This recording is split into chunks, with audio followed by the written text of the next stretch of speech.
You might think of Austria as a country of mountains, but in fact it's totally covered in water. I mean, there's just water everywhere, running off its glaciers, into shady mountain streams and down river valleys, filling its crystal lakes, streaming out of its fountains.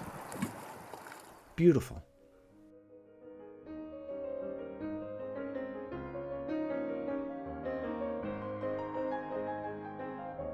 Franz Schubert, he was Austrian. He composed music depicting water all the time, trying to capture the different ways it moves and shimmers in the light. Very Austrian.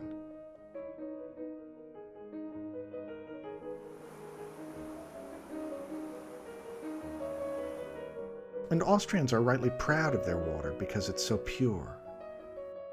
Purity is natural, but it doesn't come naturally. It's a product of law and how law structures the natural world. And in Austria, the legal system seeks to protect common public goods within a framework of strong government authority. That's what makes the water pure. At least in theory, politics takes a back seat to public administration. So when I was living in Salzburg and I was teaching at the law school, I began to make some connections. And I began to wonder, how does Austrian law regulate this feature of the landscape so central to Austrian life? And does it do so in a way that's characteristically Austrian? And what about the reverse equation? Are there basic Austrian legal ideas that share the aesthetic features of water? How is Austrian law like water? And why? So I asked some Austrian friends. I began by meeting up with a young legal scholar named Florian, and I asked him to show me some of the watery places around Salzburg that he especially enjoys. He's from Tyrol, which of course is very cool.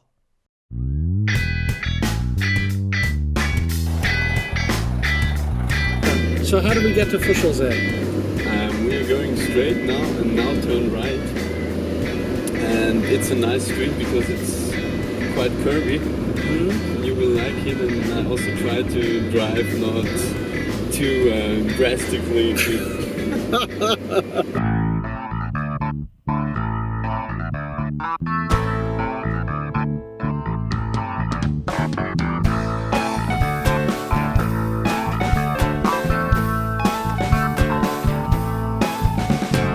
As a Tyrolean, someone from a section of the country with a rural identity, do you feel a particular affinity to water? Yeah. Do you really? Do you really?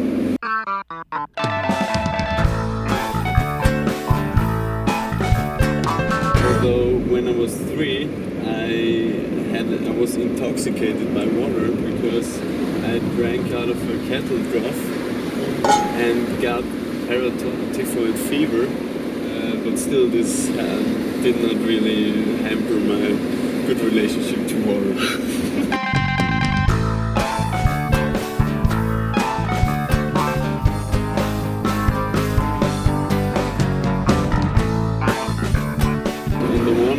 It's peace of quiet surface water, of lakes, and on the other hand it's the force that water has. You can see in rivers or in the sea. I think those two things combined within one element, that's really fascinating.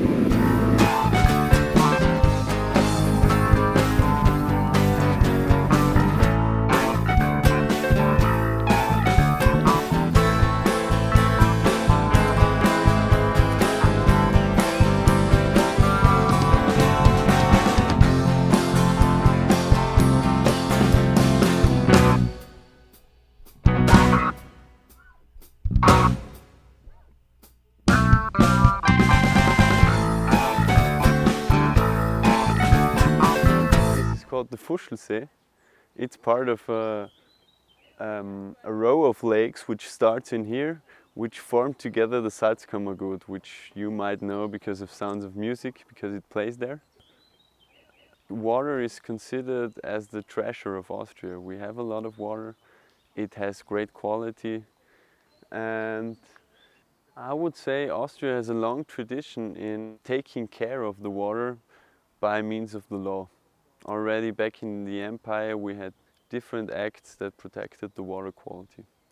For example, what was always important is that one could take out water out of a lake like that, and that this was public. This is called the Gemeingebrauch, small common use. The water is always in some ways public. Yeah, yeah.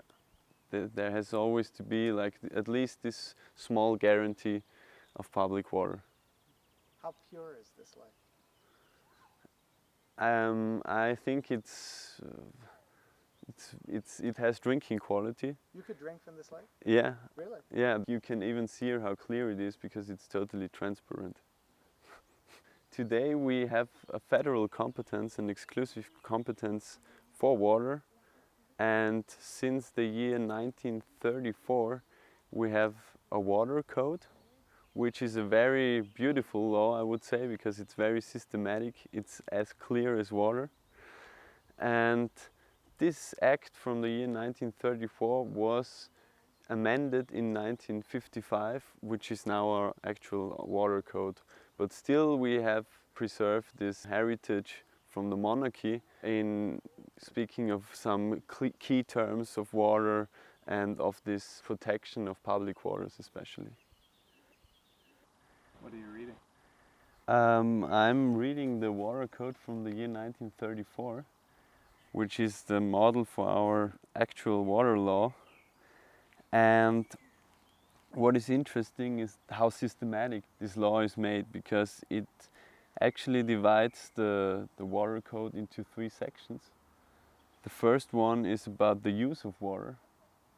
The second one is the protection and also the care for water, but also protection from floods and dangers that come out of the water, of course, because water is not only quiet and calm, it can also cause a lot of damage, and it does in Austria.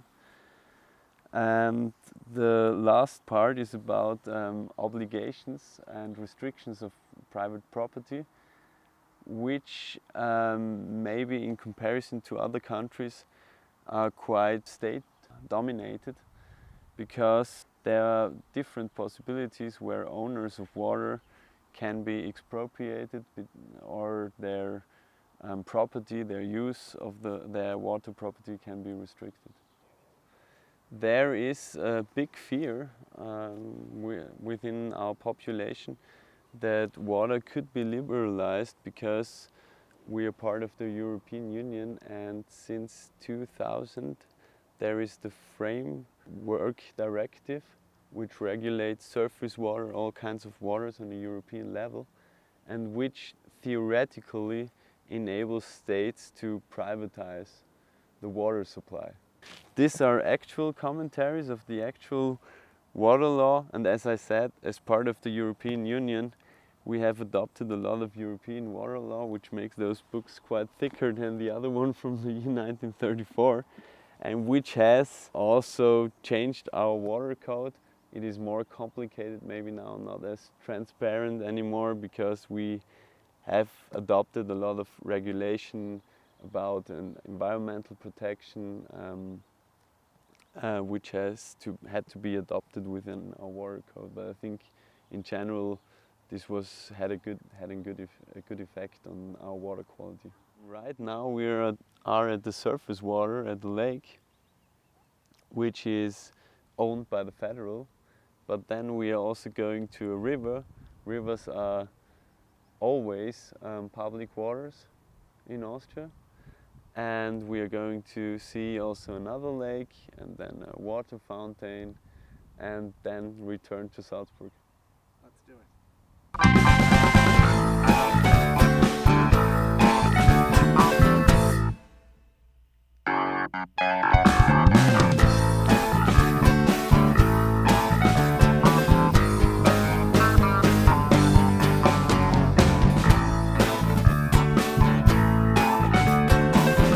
We are now at the river.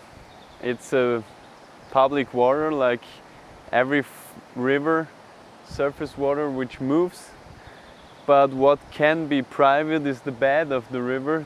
However, there always has to be 5 meters of preservations which cannot be touched, where there can be no construction. And sometimes you also might have to infringe those 5-meter limit to keep the river in a certain shape or to prevent a flood or whatever, and this is why we can see those stones which for sure needed the administrative approval to be built in here. It's interesting how it connects human beings with nature, with water, because what we can see is that this is a river which is a natural phenomenon, but still human beings have intervened by building those stones, and the law is just another way to preserve the naturality, but intervening but in a sustainable way. And I think this is very typical of Austrian water law. Hey, we are now in Heilbronn, which is a castle built by an archbishop who made this wonderful park which always combines the element of water with beautiful architecture. My first association would be a lake. Particularly? Maybe Fuschlsee, where we had been before. Really? Yeah, That's the yeah, first thing you think of? yeah. What's the first river you think of? Danube. When did you learn to swim? When I was 5 but I had to learn it every year because the next year I wouldn't know how to swim, then I had to learn it every year again until I was 7 or 8. What's the best tasting water in Austria? From the tap, Right here in Salzburg or anywhere? anywhere. Salzburg. Yeah, it's always good. What's the Reine Rechtslehre? Why is it important? And what do you think about it?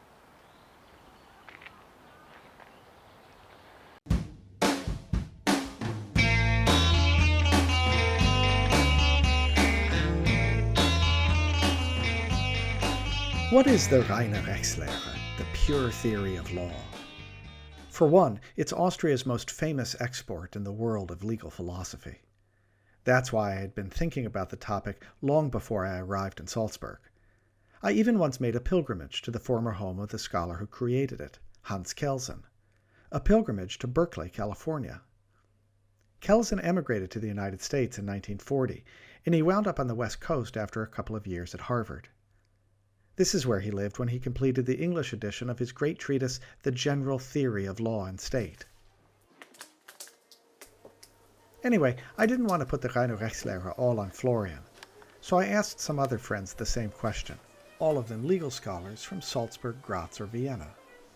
What is the reine Rechtslehre? The reine Rechtslehre is a shift within legal philosophy which wanted to purify law from other sciences. Why is it pure? Because it wants to keep out contamination, ideological contamination of law. The pure theory of law is, first of all, the most fascinating version of legal positivism that has ever been developed. And it's most fascinating because it continues the tradition of legal science that has strong roots on the European continent going back to the Middle Ages. The idea is that there is one right way of knowing the law. And the pure theory of law tries to identify this methodology and purifies it vis-à-vis natural law theory, sociological theories of law. And this was certainly very important for the whole evolution of legal systems, especially public law in Austria and other parts of the world. Hans Kelsen, he developed it. The way Kelsen is glorified in Austria it's intense. I mean, he's the hero. Das wird immer wieder bei allen Diskussionen präsent. Nicht? Da sagt man immer, das ist ein Kelsen-Anhänger. Nicht? Also da muss man aufpassen. Nicht? Das ist schon. Und momentan schwimmen wir wieder sehr stark auf der Kelsenwelle. Ich habe seine ehemalige Wohnungen ausgesucht. Aha, in aha. Berkeley, auf der Tour geklopft. Ja. Und mit den Leuten, die da gerade wohnten, gesprochen. Das war sehr interessant, Bilder gemacht von drinnen. Und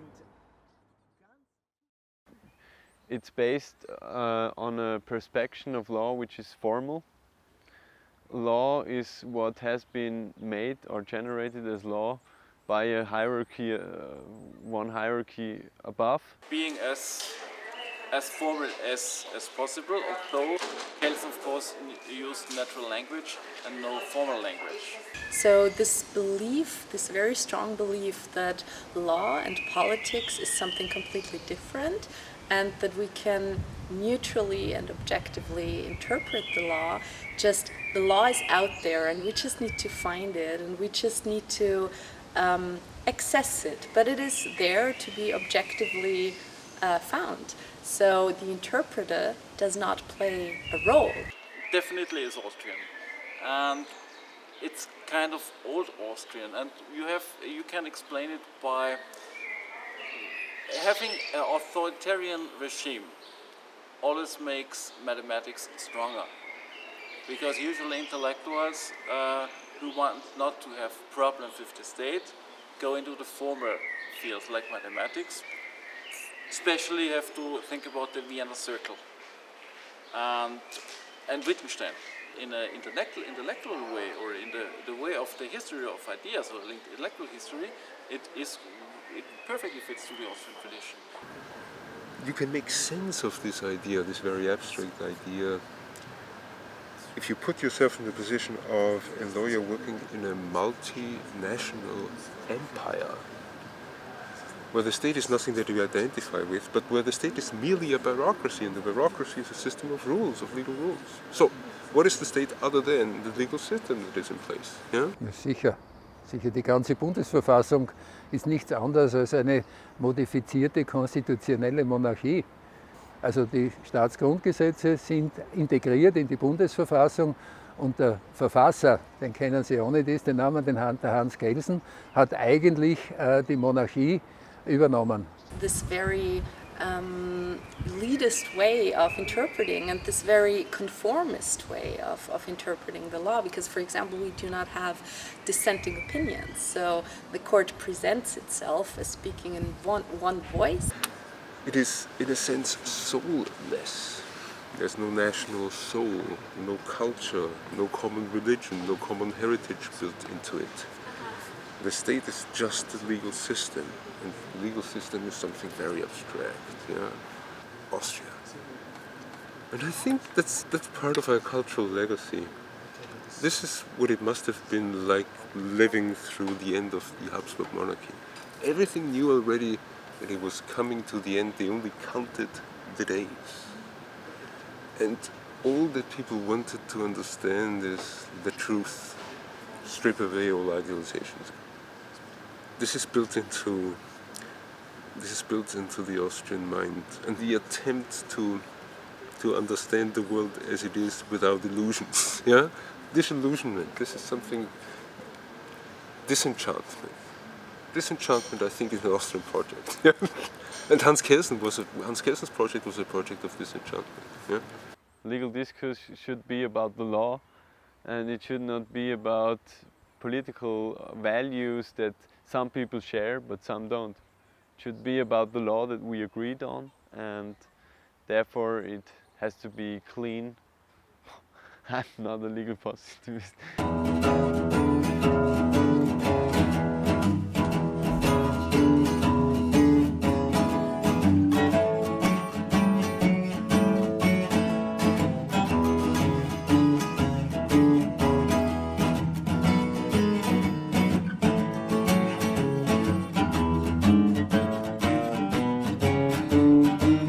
Do you have any reflections on what we've seen? We have seen a lake, we've seen a river. Now we are here at the canal, which directly brings the water from the Untersberg to the town of Salzburg, and then is distributed over there.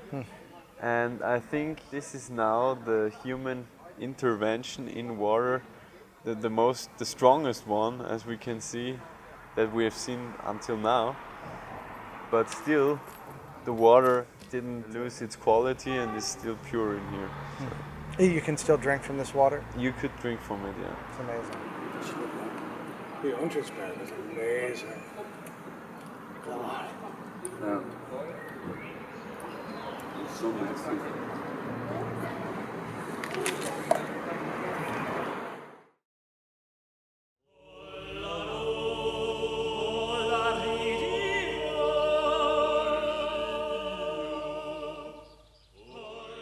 Most Austrians have never seen The Sound of Music, but they have their own version, and it begins beside the water. It's a 1955 film called Sissi, and it follows the story of the beloved 19th century Empress Elizabeth of Austria.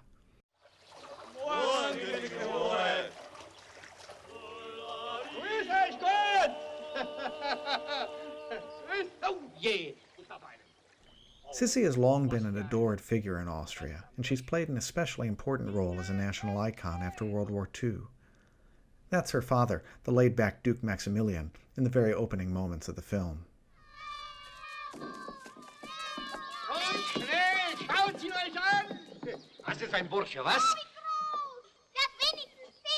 Water is the treasure of Austria. That's what Florian had told me. And its purity and public character are inextricable from Austria's contemporary cultural identity. Talking with Austrian legal scholars showed me that Austrian water also is predicated on a characteristically Austrian approach to law. It's made possible by a potent regulatory administration whose ideals of neutrality are reflected in a depoliticized approach to constitutionalism and legal philosophy. State power, the strict hierarchies of positivism and formalism, the political and social echo of monarchy, they're all of a piece with Austrian environmental purity and the cultural ideals of modern Austria. And that made me wonder. Looking back on my conversations from the United States, I couldn't help but ask how this structure of law, landscape, and society might change as the small nation of Austria is buffeted by larger, liberalizing political and commercial forces like the European Union and economic globalization, which invariably will undermine its old structures of authority. How will Austrian law and conceptions of law change? How will Austrian identity change? Will the Austrian landscape change? I asked these questions from the United States, where law is a musical score set to a very different tempo.